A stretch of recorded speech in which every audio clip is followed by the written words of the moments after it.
Salut les investisseurs, dans cette vidéo, on va mettre à jour l'analyse de Publicis suite à la publication de ses résultats. Avant de commencer, pensez à vous abonner à la chaîne et à activer la cloche si ce n'est pas déjà fait. Merci. On commence tout de suite avec le cours de l'action Publicis. On est au plus haut absolu. Est-ce que c'est le moment de s'intéresser ou est-ce que le cours est surévalué? Regardons ça ensemble. L'évolution du chiffre d'affaires.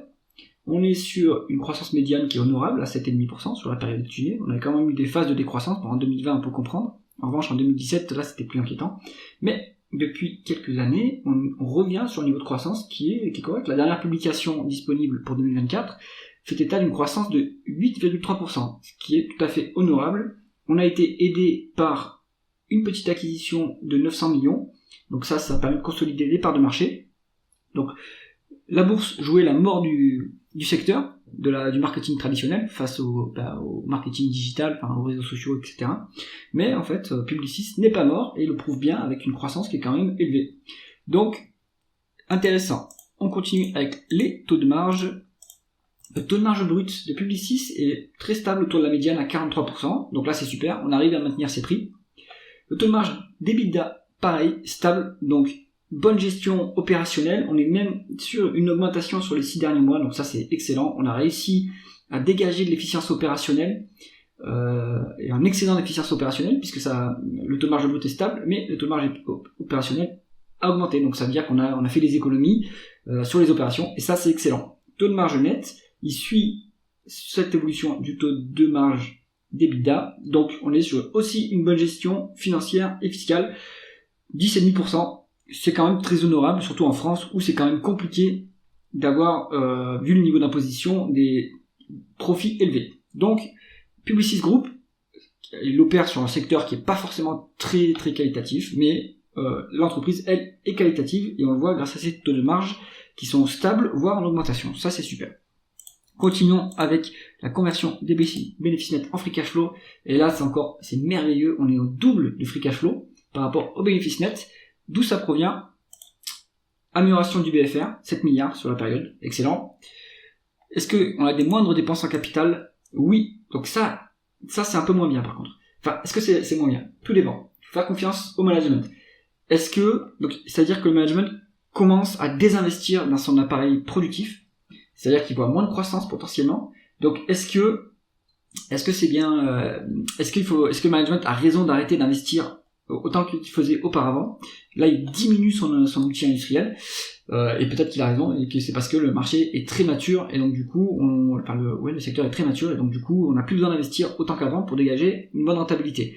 Faisons confiance au management, et disons-nous que c'est une bonne décision, et que là, il faut commencer maintenant à réduire l'activité. Même s'il y a de la croissance qui est toujours élevée. Donc peut-être qu'on est en train aussi de transformer l'entreprise pour aller vers une autre activité qui est moins gourmande en capitaux, et c'est pour ça que les capex sont plus bas.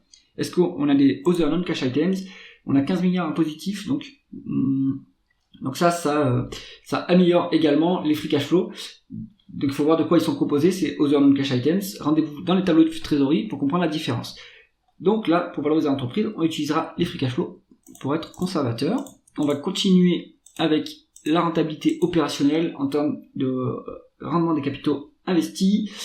En médiane, on est sur du 10,5, très bien. Et à l'heure actuelle, on est sur 11,5, donc on a amélioré la rentabilité. Ça, c'est super. Ça veut dire que, comme on est plus élevé en termes de rentabilité par rapport à la croissance, ça veut dire qu'on va dégager un excédent de cash, à voir ce qu'on en fait. Est-ce qu'on le rend aux actionnaires? Est-ce qu'on fait des acquisitions? Est-ce qu'on se désendette s'il y a de la dette? Mais vu qu'on est rentable et qu'il y a moins de croissance, peut-être qu'on fera moins de dettes. On aura besoin de pas trop s'endetter. On va regarder ça tout de suite. Endettement net de Publicis. Il est en train de chuter, donc c'est logique. Donc là, on a dû faire une grosse acquisition, à voir dans les publications de l'époque, parce qu'on a doublé la dette. Donc là, je pense qu'il y a eu une acquisition. Et depuis, on désendette par palier. Donc tranquillement, la dette nette représente que la moitié de l'EBITDA. Donc c'est logique. On n'a plus besoin de s'endetter pour financer la croissance. On peut largement l'autofinancer. On est à moins d'une fois les free cash flow. Donc en fait, en un an, on pourra rembourser la dette si on priorisait le remboursement. C'est peut-être pas ce que fait le management. De façon opportuniste, en fonction du taux d'intérêt, à mon avis, il se désendette. Donc là, excellent. Bonne gestion du bilan également. Est-ce que l'actionnaire est bien traité sur Publicis? En termes de dividendes, on n'est même pas sur un payout ratio de 50%, donc en plus le dividende est sécurisé.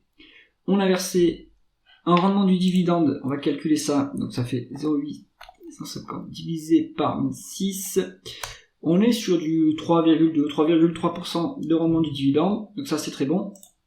On est sur une dilution au niveau des non-actions, bon, on va dire que c'est stable, donc ça c'est un peu moins bien. On aimerait qu'il y ait des rachats d'actions, il faudrait que Publicis rachète ses actions. Le groupe a largement les free cash flow pour racheter des actions et les annuler ensuite, ce qui augmente le rendement de l'actionnaire. Donc ici, Coifil calcule un rendement de l'actionnaire à 7,4%. Regardons si ça inclut la dette. On peut regarder ça ici. Donc le rendement hors dette, et voilà, en fait ce désendettement, ce rendement de l'actionnaire est élevé parce qu'il y a eu un fort désendettement, donc ça c'est positif.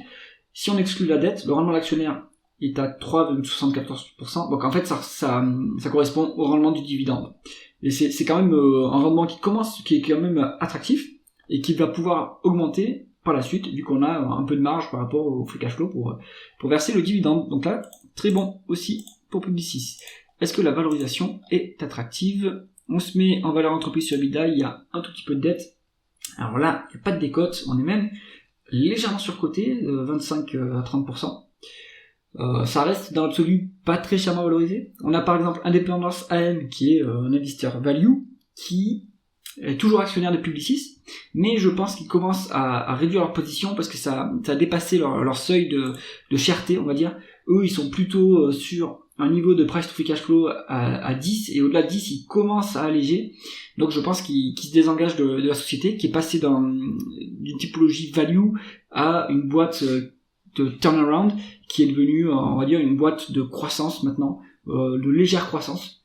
Mais bon, la valorisation est quand même un peu élevée par rapport à l'historique. Conclusion du dossier Publicis.